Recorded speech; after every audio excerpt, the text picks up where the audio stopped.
भूख लगने पर यदि खाना खाया जाए तो उसे प्रकृति कहते हैं।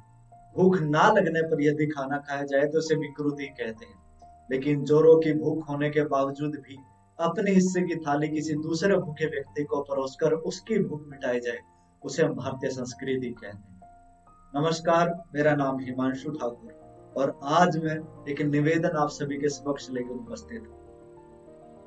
मेरी कई बार ये सोच रहती थी कि समाज के अंदर जो भी गतिविधियां घट रही हैं, हमारे देश के अंदर जो भी ये सभी गतिविधियां घटती रहती हैं, हमारी दैनिक जीवन के अंदर जो गतिविधियां घटती रहती हैं, उससे हमारा जीवन पूरी तरह प्रभावित होता है। उसके सकारात्मक बदलाव भी हमारे जीवन में आते हैं और नकारात्मक बदलाव भी हमारे जीवन में आते हैं। ऐसे हमारे समाज के ऐसे अनेक अंग हैं जो पर्दे पर नहीं आ पाते, जिनके बारे में चर्चा नहीं हो पाती, जो हमेशा अछूए रहते हैं, जिनके बारे में कोई चर्चा नहीं रहती, कोई उनके बारे में चर्चा नहीं करना चाहता। ऐसे हमारे गरीब लोग हैं जो आज इस सर्द के समय में भी, ऐसे अनेक लोग हैं जो सर्दी में, इतनी अधिक सर्दी के अंदर भी अपने आप को एक पतली सी चद्दर में अपने आप को समाये हुए हैं। आज भी हमारे देश के अंदर ऐसे अनेक बच्चे हैं जिनको 3 टाइम का 2 टाइम का भोजन भी नहीं मिल पाता।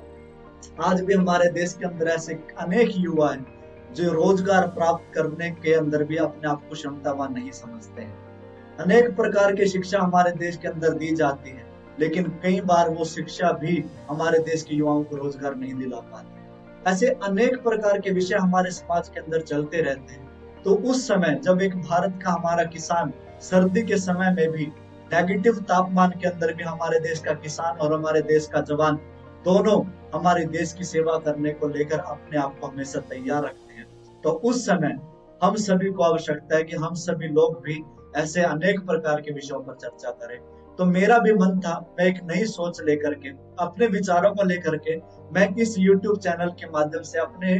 YouTube चैनल के माध्यम से आप लोगों के समक्ष आया हूँ। और इसका मेरा यही उद्देश्य है कि मैं अपने विचारों को आप तक सार्थक रूप से पेश कर पाऊं और उसका परिणाम यह हो कि मेरे विचार अगर आप तक सहमति रखते हो, अगर आप उस मेरे विचारों से सहमति रखते हो और आप तक अगर मैं अपनी बात, अपने दिल की बात पहुंचा पाता हूँ, एक नई दिशा में अपनी बात पहुंचा पाता हूँ, तो अगर आप उसको पसंद करेंगे तो मुझे भी बहुत अच्छा लगेगा। और मेरे अंदर अगर कोई कमी महसूस होती है तो आप वो मुझे चर्चा करने के दौरान आप मुझे बताएंगे भी, मेरा मार्गदर्शन भी करेंगे। तो मेरा निवेदन केवल इतना ही है कि मेरी जो मन की इच्छा थी कि मैं समाज के अनेक विषयों पर बात करूं,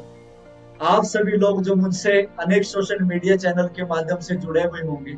कई लोग मुझे जानते भी होंगे, कई लोग मुझे नहीं जानते होंगे, लेकिन मेरी बात सभी तक पहुंचे उसका सहयोग हेतु मैं आप लोगों से निवेदन करता हूं कि यह मेरे YouTube channel Himanshu Thakur official के नाम से आप सभी के सामने है और आप सब लोग इस चैनल को सब्सक्राइब करें ताकि मेरी बात सभी युवा लोगों तक पहुंचे, इस देश के सभी लोगों तक पहुंचे और मैं उस अंतिम छोर पे खड़े उस व्यक्ति की भी बात कर पाऊं जो हमारे देश की तमाम सुविधाओं से अपने आप को अलग महसूस करता है। आप सभी का बहुत बहुत धन्यवाद।